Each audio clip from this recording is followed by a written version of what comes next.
Welcome back to News Jet update. चलिए देखते हैं झारखंड की 25 फटाफट बड़ी खबरों को। इससे पहले आप झारखंड के किस जिले से न्यूज को देख रहे हैं हमें कमेंट बॉक्स में जरूर बताएं। साथ ही डेली अपडेट रहने के लिए आप हमारे चैनल को सब्सक्राइब कर बेल आइकन को दबाना बिल्कुल ना भूलें। पहली खबर, परिणय सूत्र में बंधे 175 जोड़े, झारखंड के राज्यपाल रमेश बैस बोले कोषांग का हो गठन। झारखंड के राज्यपाल रमेश बैस ने खूंटी में आयोजित ढूकू सामुदायिक विवाह कार्यक्रम को ऑनलाइन संबोधित करते हुए कहा कि हमारे समाज में कई सामाजिक समस्याएं हैं। गरीबी के कारण कई जोड़े शादी के बिना ही लिव इन रिलेशनशिप में रहते हैं। ऐसी महिलाओं को ढूकू कहकर संबोधित किया जाता है। इस सामाजिक समस्या को समाप्त करने की कोशिश की जा रही है, यह प्रशंसनीय है। इसके लिए कोषांग का गठन किया जाना चाहिए। इससे पहले उन्होंने नवविवाहित जोड़ों को आशीर्वाद दिया और सफल वैवाहिक जीवन की शुभकामनाएं दी। अगली खबर, रांची में रविवार को राज्यपाल रमेश बैस से जम्मू कश्मीर के उपराज्यपाल मनोज सिन्हा राजभवन में मुलाकात करने पहुंचे। वहीं BHU एल्यूमिनी से जुड़े सदस्यों ने रविवार को जम्मू कश्मीर के लेफ्टिनेंट गवर्नर मनोज कुमार सिन्हा से राजभवन अतिथिशाला में शिष्टाचार मुलाकात की। रांची में रहने वाले एल्यूमिनी के सदस्यों ने इस मौके पर LG मनोज सिन्हा का अभिनंदन किया। सहपाठियों और कनिये रहे छात्रों से चर्चा के दौरान कॉलेज के दिनों की यादें ताजा हुई। वहीं महिला स्वास्थ्य व रोजगार पर कार्य कर रही संस्था माही केयर फाउंडेशन की ओर से अंतर्राष्ट्रीय महिला दिवस की पूर्व संध्या पर सोमवार को 140 महिलाओं को सम्मानित किया जाएगा। ये झारखंड के विभिन्न क्षेत्रों से होगी। कार्यक्रम अरगोड़ा मैदान में आयोजित होगा। इसमें बतौर मुख्य अतिथि सांसद दीपक प्रकाश मौजूद रहेंगे। अगली खबर, झारखंड में जैविक खेती को बढ़ावा देगी सरकार। देश में जैविक खेती पर इन दिनों काफी जोर दिया जा रहा है। इस पद्धति से होने वाले खेती से मानव के स्वास्थ्य बेहतर होने के साथ साथ पर्यावरण को भी अनेक लाभ हैं। वहीं रासायनिक खेती से पर्यावरण के साथ साथ मानव के स्वास्थ्य पर भी प्रतिकूल असर पड़ रहा है। झारखंड सरकार भी राज्य के अंदर जैविक खेती को बढ़ावा देने को कृत संकल्पित है। वहीं सरकार के कृषि मंत्री ने झारखंड विधानसभा में इस आशय का जवाब दिया है। जहां विधानसभा में भाजपा के विधायक विरंची नारायण के एक सवाल पर कृषि मंत्री बादल ने यह जवाब दिया। अगली खबर, आज से खुलेंगे स्कूल, बच्चों को भेजी गाइडलाइन। कोरोना महामारी काल के 2 साल बाद पहली बार राज्य में 1ली से 5वीं तक के लिए स्कूल सोमवार से खुलने जा रहा है। वहीं 2 महीने बाद 6ठी से 8वीं की कक्षाएं भी फिर से शुरू होंगी। राज्य के सरकारी स्कूलों में कक्षाओं के संचालन को लेकर शिक्षकों और कर्मियों में भी उत्साह है। स्कूलों ने कक्षाओं के संचालन की तैयारी कर ली है। बच्चों को व्हाट्सएप ग्रुप के माध्यम से कोरोना गाइडलाइन भी भेज दिया गया है, जिसके अनुसार बच्चों को तैयारी करके स्कूल आना है। स्कूलों में बेंच डेस्क की साफ सफाई के साथ सैनिटाइजेशन आदि करा दिया गया है। उल्लेखनीय है कि कोरोना के कारण तीसरी लहर के बाद 3 जनवरी से हाई स्कूलों को भी बंद कर दिया गया था, लेकिन संक्रमण की रफ्तार कम होने के बाद बोर्ड की परीक्षाओं के मद्देनजर 1 फरवरी से 9वीं से 12वीं तक के लिए स्कूल खोल दिए गए थे। शिक्षकों ने कहा कि 2 साल बाद स्कूल खुल रहे हैं, इससे हम सभी उत्साहित हैं। बच्चों की पढ़ाई का नुकसान काफी हो गया, जिसकी भरपाई की कोशिश होगी। अगली खबर, भाषा को लेकर झारखंड बंद का मिला जुला असर। अखिल भारतीय भोजपुरी मगही मैथिली अंगिका मंच की ओर से भाषाई अस्मिता और 1932 के खातियान आधारित स्थानीय नीति के विरोध में रविवार को झारखंड बंद का मिलाजुला असर रहा। राजधानी के प्रमुख इलाके में दुकानें, पेट्रोल पंप, शॉपिंग कॉम्प्लेक्स के प्रतिष्ठान, मॉल और सिनेमाघर खुले रहे और अन्य दिनों की तरह सामान्य कामकाज चलता रहा। अवकाश के दिन होने की वजह से शहर के कई इलाके में दुकान और कारोबारी प्रतिष्ठान पूर्व की तरह बंद रहे। इधर शांतिपूर्ण बंद कराने निकले संगठन के नेताओं को दिन के 11:30 बजे पुलिस ने मेन रोड के अल्बर्ट टेक्का चौक के समीप से हिरासत में ले लिया। उनके पास बैनर, स्लोगन लिखी तख्तियां और पंपलेट को पुलिस ने जब्त कर लिया। इसके बाद सभी को कोतवाली थाना ले जाया गया। वहां उन्हें 4 घंटे से अधिक समय तक रखा गया। निजी मुचलके पर सभी को दिन के 4 बजे कोतवाली थाना से छोड़ दिया गया। संगठन के अध्यक्ष कैलाश यादव ने कहा कि भाषा विवाद के मसले को लेकर बहुसंख्यक भोजपुरी, मैथिली, मगही और अंगिका भाषाइयों के संगठन का झारखंड बंद सफल रहा। उन्होंने बताया कि शहर के कई इलाके में दुकानें बंद रही। वहीं बोकारो, धनबाद, गिरिडीह, डाल्टनगंज, गढ़वा, लातेहार समेत अन्य जिलों में बंद असरदार रहा। वहीं सरना समिति ने बंद के विरोध में निकाला जुलूस। केंद्रीय सरना समिति ने सरना झंडा लेकर रविवार को बरियातू चौक से अलवर टिक्का चौक तक मोटरसाइकिल जुलूस निकाला। इस दौरान समिति ने भाषा विवाद, भोजपुरी, मगही, मैथिली, अंगिका के समर्थन में झारखंड बंद का विरोध किया। समिति के अध्यक्ष फूलचंद तिर्की ने कहा कि बाहरी भाषा नाय चल तो बंद पूरी तरह असफल रहा। कहा कि इस राज्य में मुंडारी, कुड़ुक, संथाली सहित पंचपरगनिया व अन्य झारखंडी भाषा को उचित दर्जा नहीं मिला है। वहीं मैथिली, भोजपुरी, अंगिका को लागू कर सरकार राज्य में बाहरी भीतरी की बीच टकराव की स्थिति पैदा कर दी है। समिति के महासचिव संजय तिर्की ने कहा कि सरकार जल्द से जल्द 1932 का खतियान लागू करे और स्थानीय नीति, भाषा नीति, नियोजन नीति लागू किया जाए। राज हमारा, भाषा तुम्हारा वाली विचारधारा यहां नहीं चलने दी जाएगी। अगली खबर, 7 सूत्री मांग को लेकर आजसू का विधानसभा घेराव, आज सुरक्षा सख्त। आजसू पार्टी 1932 के खतियान के आधार पर स्थानीय नीति लागू करने तथा ओबीसी के आरक्षण की सीमा बढ़ाने सहित 7 मांगों को लेकर सोमवार को विधानसभा का घेराव करेगी। पार्टी ने इसकी तैयारी पूरी कर ली है। राज्य के विभिन्न जिलों से हजारों कार्यकर्ता इस घेराव कार्यक्रम में शामिल होंगे। पार्टी का प्रयास विधानसभा तक पहुंचने का होगा। हालांकि जिला प्रशासन ने भी कार्यकर्ताओं को धुरवा पहुंचने से पहले ही रोकने का पूरा इंतजाम किया है। ऐसे में सोमवार को दोनों ओर से टकराव होने की पूरी संभावना है।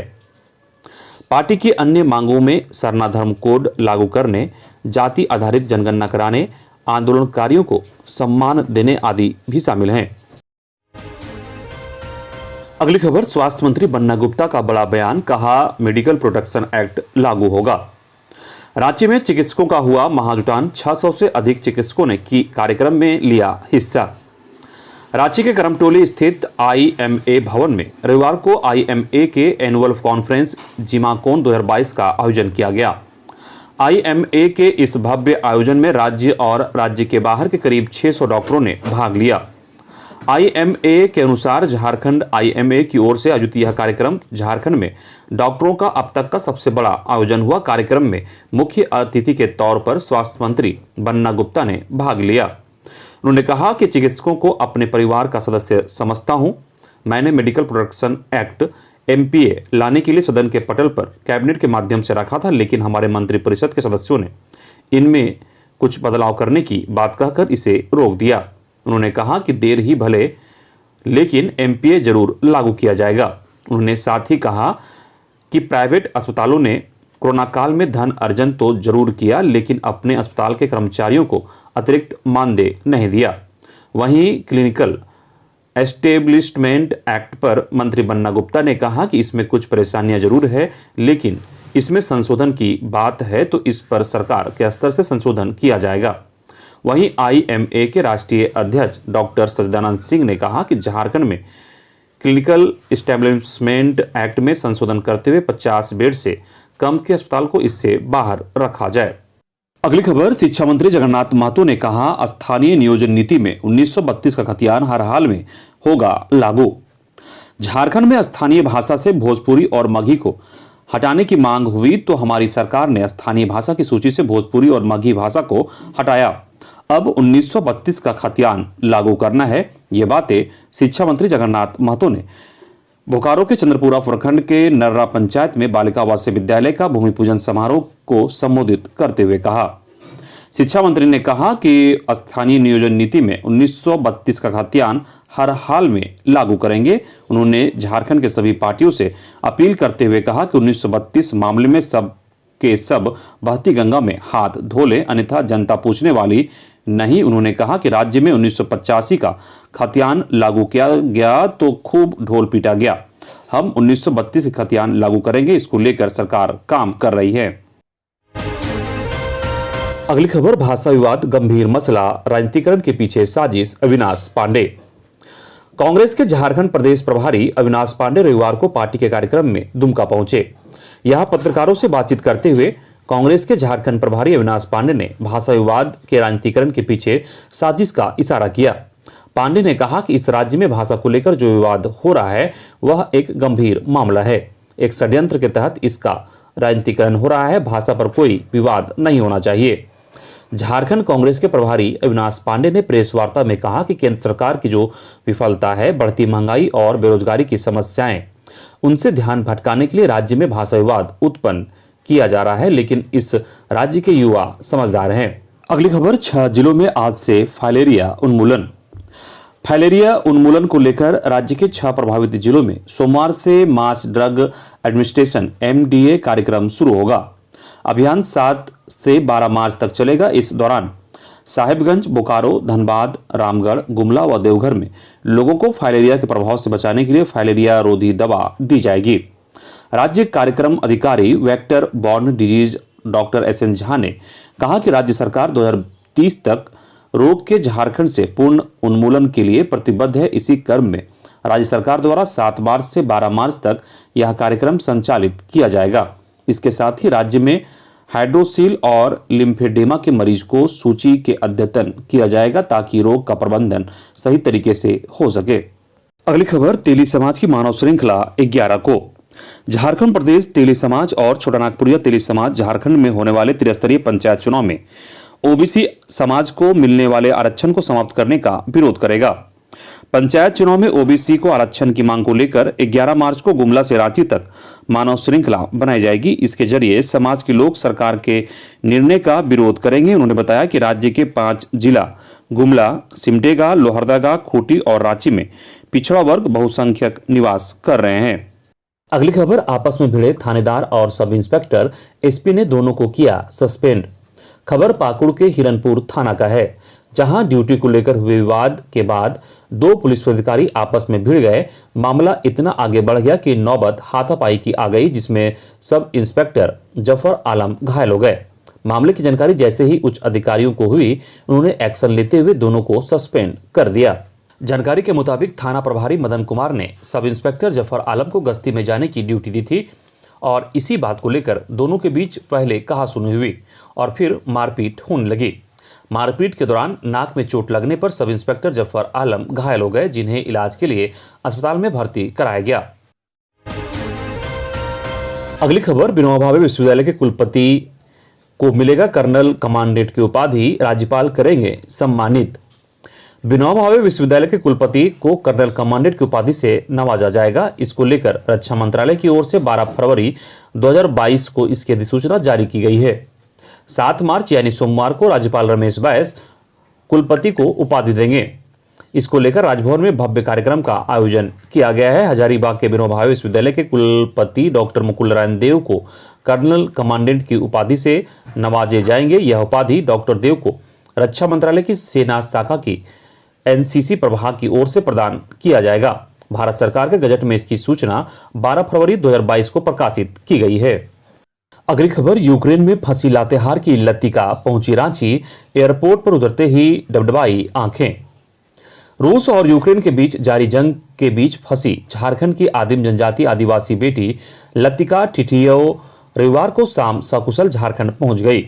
रांची के बिरसा मुंडा एयरपोर्ट पर पहुंचते ही लतिका के चेहरे खिल उठे। वहीं उनके परिजनों ने जोरदार स्वागत किया। वतन वापसी पर उन्होंने केंद्र और राज्य सरकार का शुक्रिया अदा करते हुए कहा कि सरकार की पहल से हम जैसे छात्रों की वतन वापसी हो पाई। बता दें कि लतिका यूक्रेन में मेडिकल की पढ़ाई कर रही है। अगली खबर, हजारीबाग के केरेडारी में 6 दिन से लापता युवक का मिला शव, परिजनों ने हत्या की जताई आशंका। हजारीबाग जिला अंतर्गत केरेडारी थाना क्षेत्र के सबेचवा स्थित बिसुन साव के अर्धनिर्मित कुएं से एक शव को पुलिस ने रविवार को बरामद किया। बरामद शव की पहचान कराली टोला के बेलागांव निवासी अग्नू राम के 24 वर्षीय पुत्र संतू राम के रूप में किया गया। केरेडारी पुलिस ने शव को कब्जे में कर पोस्टमार्टम के लिए हजारीबाग भेज दिया। वहीं परिजनों ने हत्या की आशंका व्यक्त की है। अगली खबर, गिरिडीह में वाहन चोर गिरोह का पर्दाफाश, चोरी की गाड़ी से करता था कोयले की तस्करी। गिरिडीह पुलिस ने वाहन चोर गिरोह का पर्दाफाश करते हुए 2 सदस्यों को गिरफ्तार किया है। गिरफ्तार आरोपियों के पास से 2 चोरी के पिकअप वैन भी बरामद किए गए हैं। हालांकि इस गिरोह के 2 सदस्य फरार हैं, जिसकी गिरफ्तारी को लेकर पुलिस लगातार छापेमारी कर रही है। रविवार को डीएसपी मुख्यालय वन संजय कुमार राणा ने बताया कि फरार दोनों अपराधियों को शीघ्र गिरफ्तार कर लिया जाएगा।